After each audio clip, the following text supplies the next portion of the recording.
جا بجا ایمان کا لفظ استعمال ہوا ہے، اور وہ ہر جگہ جو ہے وہ اس کا معنی اپنے حساب سے سیاق و سباق کے مطابق ہے۔ قرآن مجید میں کبھی کبھی ایسا بھی ہوا ہے کہ پیچھے بات ایمان کی ہے کہ وہ کہتے ہیں کہ ہم ایمان لائے ہیں، اور آگے ہے کہ حالانکہ وہ مشرک ہیں۔ ایمان اور شرک آپس میں متضاد لفظ بھی ہے، تو ایک ہی شخص کے بارے میں لفظ ہے کہ وہ ایمان والا ہے، اور اکثر اس میں سے مشرک ہیں، یعنی کچھ ایسے لوگ بھی اس میں ہیں جو ایمان والے ہیں اور مشرک بھی ہیں۔ تو ایمان کا لفظ مختلف معانی میں قرآن مجید میں استعمال ہوا ہے۔ کبھی صرف زبان سے اقرار کر لینا اور اس پر عمل نہ کرنا، یا دل میں اس کا تصور نہ ہونا، یہ سورۃ البقرہ کے دوسرے رکوع میں ہم اس کو پھر دیکھیں گے تفصیل کے ساتھ۔ دوسرا یہ ہے کہ زبان سے بھی اقرار ہے اور دل سے بھی تصدیق ہے، اور تیسرا یہ ہے کہ زبان سے اقرار بھی ہے، دل سے تصدیق بھی ہے، اور اعضاء و جوارح سے اس کے مطابق عمل بھی ہے، یعنی جو ذہن میں مانا ہے اس کو زبان سے کہتا بھی ہے اور عمل میں کر کے دکھاتا بھی ہے۔ ایک یہ مومن ہے، یہاں اسی مومن کے بارے میں بات ہو رہی ہے۔ الذین یؤمنون بالغیب، وہ جو غیب پر ایمان رکھتے ہیں۔ ہم جن چیزوں کو مانتے ہیں ان میں سے کئی چیزیں ایسی ہیں جو نظر بھی آتی ہیں، ہم انہیں دیکھتے ہیں اور مانتے ہیں۔ کئی چیزیں ایسی ہیں جو اس میں سے نظر نہیں آتی لیکن محسوس ہوتی ہیں، ہم انہیں بھی مانتے ہیں۔ جیسے کہیں آپ چلے جائیں تو آپ کہیں گے کہ گرمی ہے، گرمی نظر نہیں آ رہی لیکن محسوس ہو رہی ہے، تو یہ محسوس ہونے والی چیزوں کو بھی ہم مانتے ہیں، نظر آنے والی چیزوں کو بھی ہم مانتے ہیں۔ اور تیسرا معقول، ایسی چیزوں کو بھی مانتے ہیں جو ہماری عقل میں آئیں، ایسی چیزوں کو بھی ہم مانتے ہیں، وہ نہ نظر آ رہی ہوتی ہیں نہ محسوس ہو رہی ہوتی ہیں، بلکہ ہم اپنی عقل کے مطابق ان کو سمجھتے ہیں، اس لیے ہم ان کو مانتے ہیں۔ اس کی بھی کئی مثالیں، ایک ہے کہ نظر بھی نہیں آ رہی اور محسوس بھی نہیں ہو رہی لیکن ہمیں ان کو ماننے کو کہا گیا ہے، ہم ان کو بھی مانتے ہیں۔ تو یہ ماننا جو ہے، اس کے بارے میں قرآن مجید میں یہ بھی ہے کہ اندھا دھند بھی نہیں مانتے، بلکہ مانتے ہیں اس پر پورا یقین کے ساتھ اس کو مانتے ہیں۔ تو پورے یقین کے ساتھ ماننا حالانکہ وہ چیز نظر نہیں آ رہی، یہ ہے ایمان بالغیب۔ اور کس وجہ سے ماننا؟ کہ رسول اکرم صلی اللہ علیہ وآلہ وسلم نے فرما دیا ہے، اس وجہ سے مانتے ہیں۔ ایک واقعہ جو میں نے کئی بار آپ کے سامنے عرض کیا، بات لمبی ہو جائے گی۔ آپ صلی اللہ علیہ وآلہ وسلم کے بارے میں ایک صحابی نے گواہی دی کہ جی آپ نے یہ قرض ادا کر دیا تھا۔ تو آپ صلی اللہ علیہ وآلہ وسلم نے بعد میں ان سے پوچھا کہ جب میں نے ادا کیا تھا تو کیا تو تھا لیکن آپ تو وہاں نہیں تھے، تو آپ نے کیسے گواہی دے دی؟ انہوں نے عرض کیا یا رسول اللہ صلی اللہ علیہ وسلم، ہم اتنی بڑی بڑی باتیں صرف آپ کے کہنے پر مان چکے ہیں، یہ تو قرض کی بات تھی،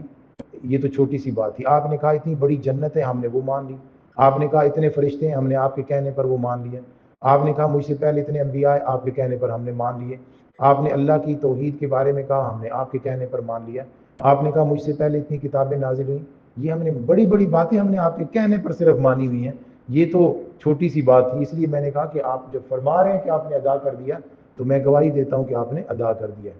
تو یہ ہے صدیق کا مرتبہ، مقام، کہ آپ اندر سے اس کی تصدیق کر رہے ہیں، اندر آپ کا کہہ رہا ہے کہ یہ ایسے ہی ہے، حالانکہ وہ چیز آپ کو نظر کوئی نہیں آ رہی۔ رسول اکرم صلی اللہ علیہ وآلہ وسلم معراج سے واپس آتے ہیں، کئی لوگ آپ صلی اللہ علیہ وسلم کی تکذیب کر رہے ہیں، لیکن حضرت صدیق اکبر کو جب کہا گیا کہ آپ کے ساتھی اس طرح کہہ رہے ہیں تو آپ نے کہا کہ اگر وہ کہہ رہے ہیں تو میں پھر کہتا ہوں کہ ٹھیک ہے، بالکل ایسا ہی ہے۔ تو رسول اکرم صلی اللہ علیہ وآلہ وسلم کے کہنے پر ہم نے کسی چیز کو مان لیا، اسے کہتے ہیں ایمان بالغیب، ہم نے اسے دیکھا نہیں ہے۔ نبی کریم صلی اللہ علیہ وسلم کی ایک لمبی حدیث ہے جس میں آپ صلی اللہ علیہ وسلم فرماتے ہیں کہ کچھ فرشتے ایسے ہیں کہ جو زمین میں اس طرح گھومتے رہتے ہیں کہ جہاں کہیں کوئی ذکر کرنے والے لوگ، کوئی اچھی محفل ہو تو وہاں وہ بیٹھ جاتے ہیں، تو پھر جب محفل ختم ہوتی ہے تو اللہ رب العزت کے پاس جاتے ہیں، اللہ رب العزت ان سے سوال کرتے ہیں باوجود جاننے کے کہ وہ کیا مانگ رہے تھے۔ فرشتے بتاتے ہیں کہ وہ جنت مانگ رہے تھے۔ اللہ رب العزت پوچھتے ہیں کہ انہوں نے جنت دیکھی ہے؟ تو فرشتے عرض کرتے ہیں یا اللہ دیکھی تو نہیں ہے، پر میں اگر دیکھ لیں تو بولا اس سے کئی گنا زیادہ ان کے دل میں اس کی چاہت پیدا ہو جائے۔ پھر یہ بھی پوچھا جاتا ہے کہ وہ کس چیز کی پناہ کس چیز سے پناہ مانگ رہے تھے؟ تو بتایا جاتا، فرشتے بتاتے ہیں کہ یا اللہ وہ جہنم سے پناہ مانگ رہے تھے۔ تو اللہ رب العزت فرماتے ہیں کیا انہوں نے جہنم دیکھی ہے؟ تو عرض کرتے ہیں کہ دیکھی نہیں، اگر دیکھ لیتے تو اس سے بھی کئی گنا زیادہ وہ خوف کے ساتھ پناہ مانگتے۔ تو اللہ رب العزت فرماتے ہیں جاؤ گواہ رہو کہ جو چیز وہ مانگ رہے تھے وہ میں نے انہیں عطا کر دی، اور جس سے پناہ مانگ رہے تھے اس سے میں نے ان کو بچا لیا۔ تو یہ ہے ایمان بالغیب، ابھی دیکھا نہیں ہے، ابھی اللہ رب العزت کے فرشتوں کو بھی نہیں دیکھا، اللہ رب العزت کے جو نظام ہے حساب و کتاب کا اس کو بھی نہیں دیکھا، لیکن دنیا میں بیٹھے بیٹھے اس کو مان رہے ہیں کہ ایسا ہوگا۔ اور اس ایمان کو اللہ رب العزت نے ایمان بالغیب فرمایا، یہ ایمان بالغیب ہے۔ قرآن مجید میں اللہ رب العزت فرماتے ہیں وَلَوْ تَرَا، اگر آپ دیکھ لیتے، اِذْ وُقِفُوا، جب وہ کھڑے کیے جائیں گے، عَلَى النَّارِ، دوزخ پر، فقالو، وہ کہیں گے یا لیتنا نرد، کاش ہمیں واپس کر دیا جاتا، واپس دنیا میں بھیجا جائے ایک چانس اور، ولا نکذب بآیات ربنا، اب اگر ہمیں واپس بھیجا جاتا تو ہم کبھی بھی اللہ کی آیات کا انکار نہ کرتے، ونکون من المؤمنین، اور ہم مومن ہو جاتے۔ بل اللہ رب فرماتے ہیں بدا لہم ما کانوا یخفون من قبل، اب ان کے لیے وہ چیز ظاہر ہو گئی ہے، وہ چیز سامنے آ چکی ہے، آشکارا ہو گئی ہے وہ چیز جسے وہ چھپاتے تھے۔ وَلَوْ رُدُّوا لَعَادُوا لِمَا نُهُوا عَنْهُ، اور اگر ان کو دنیا میں بھیجا جائے تو یہ دوبارہ ویسے ہی کام کریں گے جیسے یہ پہلے کرتے تھے۔ تو یہ جو وہ لوگ ہیں جو ایمان نہیں رکھتے اور ان کو ایمان نہ ہونے کی وجہ سے جہنم میں بھیجا جائے گا، وہ کوئی ایسے نہیں ہوں گے کہ اگر انہیں جہنم کو دکھا کر واپس بھیجا جائے تو وہ مانیں گے، جہنم کے سامنے تو مانیں گے، لیکن دنیا میں اگر انہیں دوبارہ اسی کشمکش میں بھیجا جائے کہ ایک طرف وہ لوگ ہیں کہ جن کے پاس مال و دولت ہے اور بڑا اختیار ہے لیکن وہ نہ ایمان والے ہیں اور نہ اچھے اعمال والے ہیں، تو دوسری طرف وہ لوگ ہیں جو ایمان والے ہیں اور اعمال والے بھی ہیں لیکن ہیں بڑے بے بس، تو اگر اسی کشمکش میں انہیں دوبارہ بھیجا جائے تو پھر وہ ایمان والے نہیں ہوں گے، پھر بھی وہ کافروں کے ہم نوا اور ہم پلہ ہوں گے۔ تو ایسے لوگوں کو اللہ رب العزت نے فیصلہ فرمایا کہ یہ جہنم میں ہی جائیں گے، اس لیے کہ یہ ایسے لوگ ہیں کہ جو بالغیب ایمان نہیں رکھ پاتے، بالغیب نہیں مان سکتے، وہ دیکھ کر مان سکتے ہیں، یؤمنون بالغیب، غیب پر ایمان رکھتے ہیں۔ اس پر ہم نے کل بات کر لی تھی۔ وَيُقِيمُونَ الصَّلَاةَ، اور وہ نماز قائم کرتے ہیں۔ یہ اقامت صلاۃ متقین کی دوسری علامت ہے کہ وہ نماز قائم کرتے ہیں۔ قام یقوم، قیام کا مطلب ہوتا ہے کھڑا ہونا، اور اقام یقیم جب بعد افعال ہوگا تو اس کا معنی ہوگا کھڑا کرنا۔ اب نماز کھڑی کرنا یعنی نماز کے جو فرائض ہیں، واجبات ہیں، سنن ہیں، مستحبات ہیں،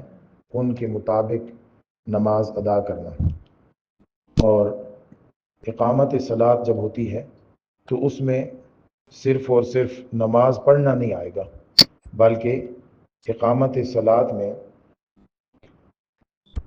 اپنی نماز اس طرح ادا کرنا کہ اس میں اس کے تمام آداب کا خیال ہو۔ جیسے اس کی تعریف میں اقامت الشیء توفیہ حقہ،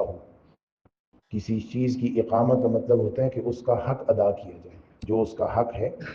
یعنی اس میں تعدیل ارکان، پورے اطمینان کے ساتھ، تسلی کے ساتھ، آرام آرام سے،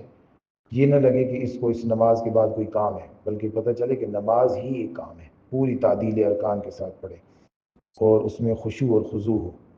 اس میں توجہ ہو، پوری جتنی توجہ ممکن ہے ایک آدمی سے کہ وہ نماز کے دوران اللہ رب العزت سے بات کر رہا ہے پورے اطمینان کے ساتھ۔ جیسے حضرت جبرائیل علیہ الصلوۃ والسلام سے آپ صلی اللہ علیہ وسلم فرمایا ان تعبد اللہ کأنک تراہ، جیسے آپ اگر اللہ کو دیکھ رہے ہوں تو جس طرح نماز ادا کریں گے، اللہ کے سامنے اللہ کو دیکھ رہے ہیں تو اس طریقے سے نماز پڑھیں۔ فَإِن لَمْ تَكُنْ تَرَاهُ فَإِنَّهُ يَرَاكَ، اگر یہ کیفیت نہیں آئی کہ آپ اللہ کو دیکھ رہے ہیں تو جس طرح پڑھ سکتے ہیں، تو ایسا تو ہے ہی نا کہ اللہ تو آپ کو دیکھ ہی رہے ہیں، تو پھر نماز کی ایسی حالت جسے ہم کہیں گے یہ اقامت صلاۃ میں داخل ہے، پوری توجہ،